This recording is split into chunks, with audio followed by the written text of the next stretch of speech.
السلام عليكم ورحمة الله وبركاته. waxaan rajaynaa السلام عليكم ورحمة الله وبركاته. waxaan rajaynaa in la maqlaayo insha Allah. wixii markaas live ah waxaan isticmaalayaa system gaar ah oo software ah. xoogaa waa idin sugaa inta aad ka soo galaysaan ama iska soo aruursanaysaan insha Allah.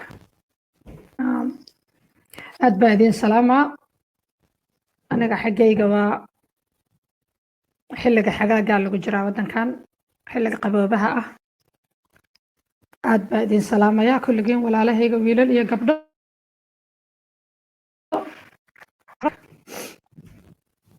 halkan waxaa nooga sii soconaya haddii alla yiraaho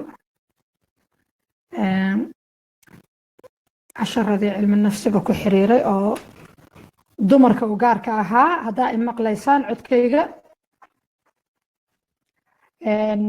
aad baa idin salaamayaa asxaabtayda. soo urura dhib male. cidda u gafana dib bay ka dhegaysan doontaa ama kala socon doontaa. mushkilad ma laha, problem ma aha. ballansana inaanu ka hadalno laba qodob oo muhiima oo nolosha laga gargaarsado oo ka mid ah sida aad ku noqon lahayd qof adag oo dhibaato walba u gegsada, noloshiisana ku habaysta, iyo sidaad iyo waxa kaa dhigi kara qof daciif ah oo liita oo wax kasta u nugul. waa mahadsan tahay Raxma. haddaa ay maqashaan waa ka soconayaa, marka waa idiin wadayaa. okay, waxa kaa dhigi kara qof adag iyo waxa kaa dhigi kara qof liita oo dabacsan. si aad marka labada u kala garataan, weliba casharadan waxay gaar u yihiin sida kuwii hore taxanaha ahaa ayay la socdaan. waxayna gaar u yihiin dumarka, haweenka Soomaaliyeed iyo gabdhaha Soomaaliyeed ayay gaar u yihiin. maxaa yeelay waxa waaye iyagaa badanaa dhibaatada ku dhacda. runtii dhibaato fara badan ayagaa qaban. dumarkaa ka dhibaato badan, kana nugul. saas laajliga talooyinkan dumarkay gaar u yihiin. ragga waa iska joogi karaan, waana ka faa'iidaysan karaan wixii anfacaya. marka waxaan ka bilaabaynaa waxa kaa dhigi kara qof adag oo nolosha u adkaysta. maxaa kaa dhigi kara qof adag? maxaa kaa dhigi kara qof adag? waxaa kaa dhigi kara horta marka ugu horeyso naftaada cafi. forgive yourself. naftaada cafi. macnaha waxaa laga wadaa naftaada cafi. haddaan jilciyo waxaa laga wadaa waxyaabo badan oo qalada ayaad galaysaa oo aadan islahayn. qaladaad galaysaa marka hore aadan islahayn. waxyaabo badan ayaa ku guuldaraysanaysaa intaan nooshahay. waxyaabo badan ayaa ka hor imaanaya oo kulliqaaya. waxaas oo dhan siday kuugu dhaceen ha ka shalaayinaa laga wadaa. marka cafi naftaada. forgive yourself. naftaada cafi. naftaada cafi. cafinta diinta islaamka aaday u weynaysay. marka intaad qof kale wax kaa galay aad cafin, adi naftaada cafi. lacala ilmaad leedahay, example haddaan soo qabsado, 4 caruura, 5 caruura, 6 caruura, 7 leedahay. ilmihii inta kaleeto waa fiican yihiin. hal cunug oo fadaqaha ka soo baxay oo iskoolka, adigii guilty aad dareentay. waxaa dareentay cunugaas haddii aad wixii aad u qaban lahayd ka badan haddaa u qabato inuu cunugaas guulaysan lahaa. ha shalaayin marka. ilaahay xukunkiisa waxaan ku dhaceen. marka naftaada cafi. waa kow. talabaad waxaa waaye dadka kale oo qaladka kaa galana cafi, laakiin ha iloowin. cafi qaladka lagaa gala, laakiin ha ilaawin. inaa ilowdo lama rabo. maxaa yeelay sababta xikmadda meeshaas ku jirto waxaa waaye haddaa ilowdo qaladaadkii dadka kale kaa galeen, waxaad kalood ilaawaysaa dadka wanaagga kuu sameeyey. lamana rabo inay isaga kaa qasmaan. qofku wanaajiyo iyo qofku dhibo isku mid maaha. isku meelna adiga naftaada inay ka joogaan lama rabo. saas la ajligeed waxaa la rabaa qofka qalad kaa galo inaad cafiso, laakiin ha ilaawin qaladkii uu kaa galay. maxaa yeelay waa cashar meel kuu yaalla oo aad soo martay waxa kale ood ka gargaarsanaysaa nolosha mid sidiisii u astaama eg hadduu noloshaada soo galo waa fahmaysaa inuu dhibkii hore oo hebel ama heblaayo hebel kugu dhigtay inuu kana kuu soo wado marka kow cashar naftaada u tahay laba hadhowti waxaad noqonay qofaan abaal lahayn oo qofka wanaajiyo iyo qofka xun aan kala aqoonin saas la ajligaad rabaa inaad qofka cafiso wixii uu kaa gala laakiin aada ilaawin okay تصدحات وحواي نفتادا رون شك هذا كهرنا 10 كهر ku jirta waa ku lagu soo celina waxyaabaha ka dhiga kara qof adag ayaa kamid tahay inaad naftaada been ku maaweerin naftaada u diid ina qayaali ku noolaato khiyaali ha ku noolaaneen hadii maanta 100 gini aad haysato ama $100 aad haysato oo 100 kaas dollar ina isla ekaysiiso ay tahay oo bisha dambe aad konton kaliya haysato hadhihin konton kala ku soo darsami doono afka dad islaam ahaan nahay ilaahay xukunkiisa ayaan ku noolnaa in ilaahay irsaaqada bixiyo ayaa aaminsanahay laakiin waxa la rabaa in aad qiyaala ku noolaan naftaada qiyaaliga ka ilaali qiyaalaha ku noolaan wixii aad aragto sanadkan inaad qabsan karin sanadka kale inaad qabsan karto nafta u sheeg inta u tiraha adduunyo waa waxaan aqra ma ah inta u tiraha adduunyada ay ku dhuminin ya marka tell yourself a truth waa dadka ingiriisiga garanaya fahmay oo Soomaaliga dhimay naftaada run u sheeg marnaba naftaada cid kale been ha u sheegtaa adiga ha u sheegin been qodobka afraad waxa waaye asagana naftaada dib u tababar waxba ka habacsanaaday meel baad ka yara liidatay bishii hore waxba ku soo maray wixii ku soo maray sidii la rabo uma aadan xalinin saas la ajligeed bishaan naftaada tababar sii dib ugu noqo wixii ku soo maray isaad u xalisay halkii aad ka liidatay naftaada dib u tababar naftaada dib u cusboonaysay markas qof noloshiisa u firfircoon ilaa cid kale oo nolosha ka qaabilayahay ma jirto saas la ajligeed noqo qof nolosha u firfircoon oo mar walbaba retrain ku sameeya retrain yourself naftaada dib u train garee dib u tababar naftaada seminaar si adiga ku qaas ah qodobka shanaad oo ka dhigi kara qof adag waxa waaye oo nolosha ka baxa waxa waaye talaababa marqaad ha iska waarin halkii talaababa marqaad Soomaalida waxa jira mahmaha meel ka keenay aniga ma aqaan laakiin mar walba waa Soomaalida kaliya ma aha hatta ajnabiga qaba ya Roma maalin laguma dhisin baa la yiraahdaa magaalada Roma maalin laguma dhisin waa run maalin ba waxba la dhisay maalin waxba la dhisay saas magaalo weyn ku noqoto saas oo kale adin naftaada laga rabo waxyaabaha naftaada u laga maarmaanka oo horumarka reerkaaga iyo adiga gabar yahay qaabilsan waa inaad marba talaabo qaado maanta meel aad joogta bari meel kala joogaysaa marka marba talaabo qaad marba hal talaabo qaad qodobka lixaad waxa waaye markasta la soco horumarkaaga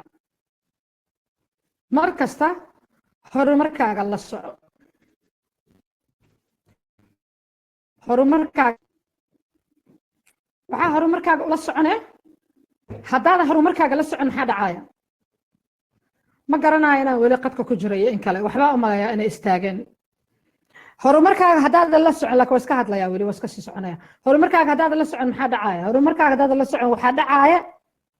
ma ogaanaysid waxaad qabsatay iyo wixii ka halaabay iyo wixii ku suurageli waayay oo dhan ma ogaanaysid saas laajiligaad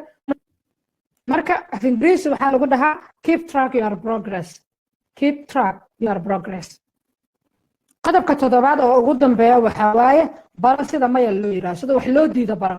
wixii aan ku anficaynin waa inaad awood u leedahay maya inaad tiraa waxaas ma anfacaya qofka qorshe kula yimid wuxuu ku yiri qorshahan rabaa inaan sameeyo waxa laga yaabaa asaga inaad dar u tahay aad dan ku ahayn waa dantaada ka fikirto may walaal waxaan hadda ma sameyn karaa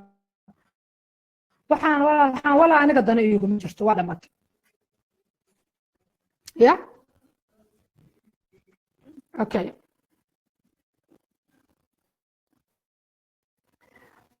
marka waxaa la yiraahdaa say no what you do not want wixii aadan rabin in aad wixii adiga aadan raalli ka ahayn waa inaad tiraahdaa maya waxaan ma doonayo raalli ka mihi aniga waa inaad naftaada ku tababartaa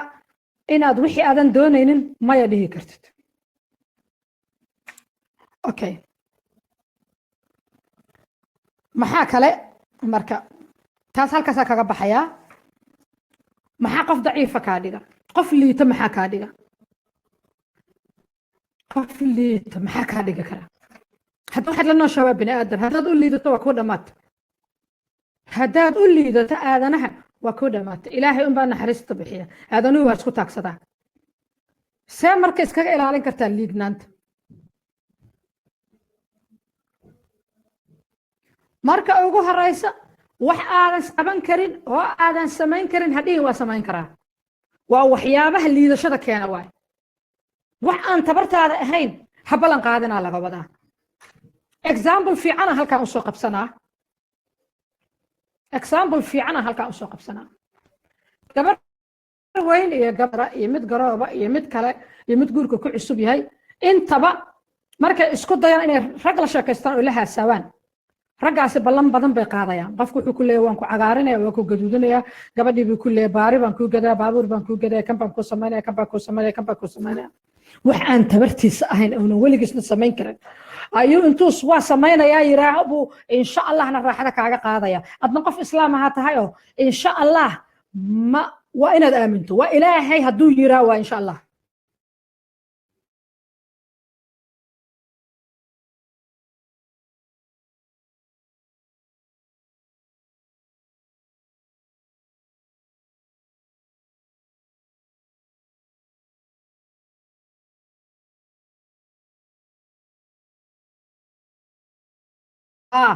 guriga aan kuwa aan wada joogayno ma awoodaa haya aniga biilkayga ma sii kartaa hadda lama rabay cadiya caara maalin walba laakiin cuntada yara oo nafta ku dhaqaajayna ma awoodaa markay marashadayda sanadkii 2 jeer ama 3 jeer wax ma ii gadi kartaa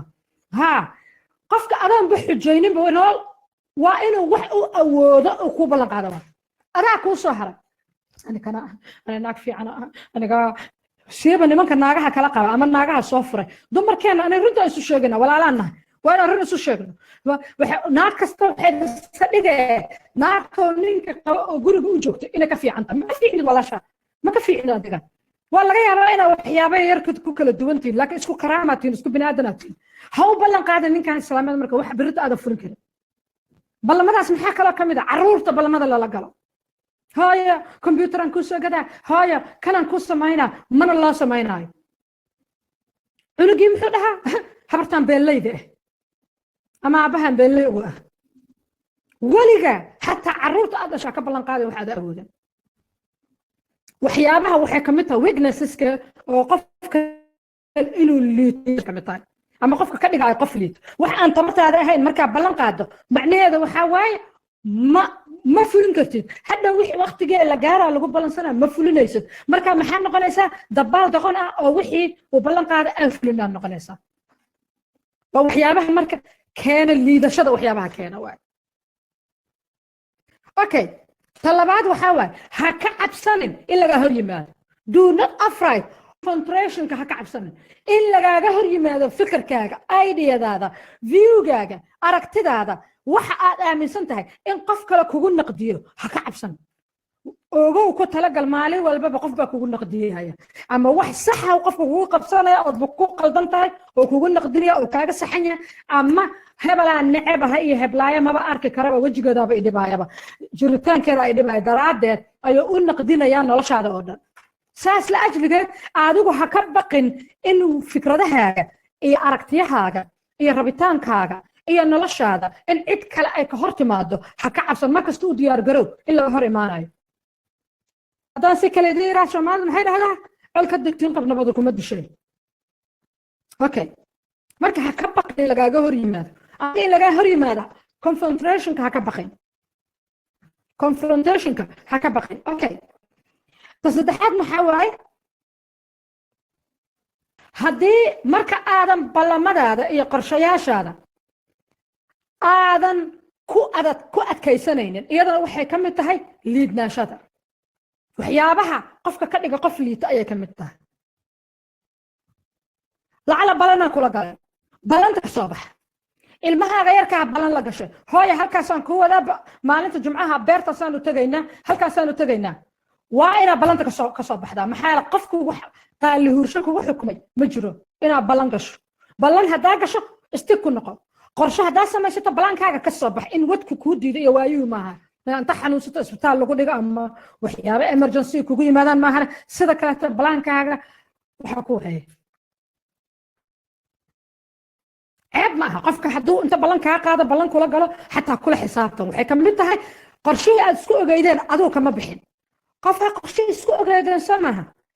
qorshihii waa kasoo bixi waay adii waa inaad qorshahaaga ku taaganaata raalahaw ama abbaay raalahaw aniga qorshihii sidii ugu taagana waana samaynayaa asu qofkaas isbedel hadduu doono soo marka ya stick your plan haddaadan stick ku noqon balaankaaga oo balaankaaga iyo qorshayaashaada aadan ku adadkaanin waxaad noqonaysaa qof liita oo nolosha ku liita oo nolosha ka dhacaya noqonaysaa okay qodobka afraad waa marka wixii dadka wanaaga kuu gala aad ka mahad celin weydo gabadha jaariyada ah ee kuu shaqaysa aniga wadanka wax badan ka soo maqanahay yurubna jaariyad lagama yaqaan ba anaka jaariyada noqono maahe anagana looma noqdo gabadha jaariyada oo kuu shaqaysa guriga kuu shaqaysa barigan Soomaaliya jooga waa jiri jireen gabdha walaalaheena noo shaqeeyo guriga ka shaqeeyo hatta oo lacagta siinayso hawsha ay ku qabanayso oo dhan iyo lacagta siinayso marnaba isma laha ba kala badan yihiin hawsha badan markasta marka waad mahadsan tahay baro sida loo dhaho haddaadan garanaynin sida waa ma qof liita ah tahay dadka isla waaweyn ee kibirka badan leh oo dhan waa dad liita isu malay adduunyada inay kala hayaan waxba kala ma haysan dad liita waa dadkaas way liitaan okay waxyaabaha kaleeto oo ka dhigi kara qodobka shanaad oo ka dhigi kara qof maxay ahaatoona daciifa waxaa ka mid ah runta uma adkaysan karto runta haddaadan u adkaysan karin qof daciifa noqonayo ogow qof liito oo nolosha ka dhacayaan noqonaysaa runta inaad xijmin kartaa la rabaa hood u adkaysan karto wax markaa ku qaldan tahay oo lagu sheego oo lagu yidhaha waxaas qalad waa runta aqbal beenaa sheegta beentaa lagugu qabta adigu wixii rabaa kugu khasbaana ya beenta marka lagugu qabto ka raali gareed dadka aad beenta u sheegto waxaad tiraa been baan sheegaya ee raalliga ahada okay marka maxaa lagaa rabaa runta حادي adiga run lagu sheegay run cad baa lagu sheegay waxba rabtaa inaad samayso waxa lagu yiri waxaas ma wanaagsana talaabadaas fadlaha qaadin waxa lagu sheegay aruna waa ina aqbashaa runtaas haddaad runta aqbali kare if you cannot handle the truth waa ku dhamaato runta haddaad aqbali karin way ku dhamaato qof liita ayaa tahay qodobka lixaad oo ugu dambeeya oo aan ku soo gabagabeynayo qofka liita astaamihiisa waxaa ka mid ah marka qof kale mushkiladiisa iyo problemkiisa oo adiga noloshaada wax ka bedeli karo oo uu qasi karo qof liitaa tahay si kasta aad u naxariis badan tahay problemka qof kale ama reer kale ka jira ana wax badan ana Soomaali ah moogta anigu qof ajnabi yimid Soomaali aniga ayaa nolol soo martaa aniga ayaa dariskayga martaa aniga ayaa dadkayga martaa waxaan arkay qoysas badan oo ku duma dad kala dartood laba nin iyo xaaskiis kala daraadood aqoon isku dhan ku duma ani maxaa kala jir ninkaas xaaskiis problemkooda ninkaas xaaskiisa hadaa problemkooda wax ka qaban karto walaalaha waay dad islaam waa Soomaali waay ka qaban ma ka qaban kartid ma hano ha adiga taada ay ku labin adiga so if you are they can run it over someone else's problem yeah that's your problem and your weaknesses yeah هذا هو problem كوكو نقنا كاس هذا هو كادي جاي قفليت ومركا قف كله مشكلة ديسة أي أديك نلاش هذا يا مالين هذا يا وقت كذا أي بابين كرت هو أقولان إلا ما أي أديك قصة أرنت أسمعها أديك إنك بابين يسمعها بنانك كجوك وحي أنا أديك قصة بنانك كتاعنا هالسود حقلي وحي آد أركتو إن أد وحكا حلين كرت السود حقل وحدا أركي إن أد وحكا حلين كرت نبت قلي لقد دال ولما قدر كان دبر بربلان بدون وهاي 10 كيلو waxaan ku soo gabaynayaa marka aan soo sheegay 7 qodob oo qofka ka dhigi kara qof maaragta adag iyo 6 qodob oo qofka ka dhigi kara qof daciif markaan soo sheegay maxaa marka fiican adadkeenki lagama wado qof qabiida oo xaasida oo nolosha dadka ilaahay halkaa u galan noqon lagama wado waxaa laga wadaa qof noloshiisa gegsada oo adduunkiisa maamusha noqo ya oo dunida dhibaatooyinkeeda u babac dhiga noqon laga wadaa adayga daciifnimada iyo liidnaantana waxaa laga wadaa ha noqonin qof daciif oo la iskaga dul socdo ha noqonin noqo qof noloshiisa ka adag oo istaaga kara oo reerkiisa iyo caruurtiisa iyo maxay tanay wax kasta oo noloshiisa ka difaacan kara noqo ya qorya qaada dadka dil ama ku duug ama heblaad eega kula dhigo darbiga ku tiiriya kaadi ka keen ma aha arrintu sida aan u naqaano ma aha adag okay maxaa ugu fiican marka qofka waxaa ugu fiican marna strong ah oo qof adag marka kale humble ah humble maxaa laga wadaa marka humble qof liita ma aha humble waxaa laga wadaa qofka dadabacsan oo maxay ahayd toonay noqon kara naxariis leh oo qofka u turi kara oo kan qaladka ka gala cafin kara oo maxay ahayd toonay kan ay beri ismaagaan soo dhaweyn kara marmar oo maxay ahayd toonay dadnimadiisa qof kale ku caawini kara haddana furfuran oo aan adadkayn oon qalbi qabiid ahayn oo xumo hebel muxuu u nool yahay hebel muxuu qoraya dadka kaleetay problemkoodana aan dhex gelayninoo aan ku dhex milmayninoo kolba meel dulminayninoo kolba meel xagta saaraynin qof furfuranta oo nolosha furaayo oo dadka u dadabacsan oo naxariista leh humble waay be humble noqo qof dadabacsan oo naxariis leh oo markii wax dhibaato ah oo arko emotional noqon kara ya soomaalida waxaan dhahnaa nin raga ma ooyo waa qalad ninka miyaanuun ahayn ma gasac meel la dhigaa ma birba ya waxaa la doonayaa marka inay noqoto qof humble ah qof raxiim ah qof niyad furan qof qalbigiisu jilicsan yahay qof aan qabiid ahayn qof aan xaasid ahayn qof nolosha kolba aqbali kara qofka humble haddaanu ahayn hadba isbedbedelada nolosha maba aqbali karaba ma aqbali karo humble haddaadan noqon isbedelada nolosha ma aqbali karaysid marka insha allah ma garanayo inaad maxay hatonay fahamteen in kale ma garanayo bad waxaan rajaynayaa inaa fahamteen mar kale aan ku soo xirayaa waa idinka tegayaa anigu halkaas ku dhan yahay maanta casharadan gaar waxay u yihiin dumarka maxaa yeelay dumarkii problemkooda batay ma inay iyagu problem yihiin laakiin dhibaatooyinka nolosha iyo nugulaashahooda marka la isku fiiriyo ayaa iskeeni kari waaya mushkilad badan baa na haysata haddaan nahay dumarka soomaaliya soo darteed dumarkaan ugu talagala aniga ragow idinkuna waa ka faa'iidaysan kartaa wixii idinka quseyn laakiin ogow markii hooyo dhisan oo adag oo nolosheeda ka baxaysa marka la helo ayaa aabba toosan la heli karaa wasalaamu calaykum waraxmatullaahi wabarakaatu insha allah tani mar kale intaanu kulmi doonno intaas ayuu casharkeeni maanta ku dhegan yahay ku saabsanaa seed ku noqotaa qof adag